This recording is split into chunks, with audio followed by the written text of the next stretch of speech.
Yusek, PCIJ reported na isa daw po sa nangunang beneficiaries ng allocable funds ng DPWH yung district ni Ilocos Norte 1st District Congressman na Sandro Marcos from 2023 to 2025. Baka nakarating na po ba to sa Pangulo or may comment? Kasi sinasabi po, mukhang politicized daw yung pagpopondo dahil mataas yung nakuha ng 1st District ng Ilocos Norte kahit na mas mababa yung population as compared with, for example, Rizal na mas mataas yung population pero mas konti yung allocable funds. Nabasa na po ng Pangulo ang nabanggit na report or pag-uulat ng PCIJ. But as of now, I cannot speak for in behalf of Congressman Sandro Marcos.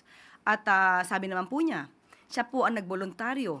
Kung ano man po ang issue sa kanya, siya mismo ang pupunta sa ICI para maimbestigan po siya. Bigyan lamang po siya ng date para po magkaroon ng tamang schedule. Si Presidente po, anong comment, Yusek, dun sa report? Alam naman po ng Pangulo na alam ni Congressman Sandro Marcos ang kanyang ginagawa at alam niya po kung paano ito sasagutin. Thank you. Follow-up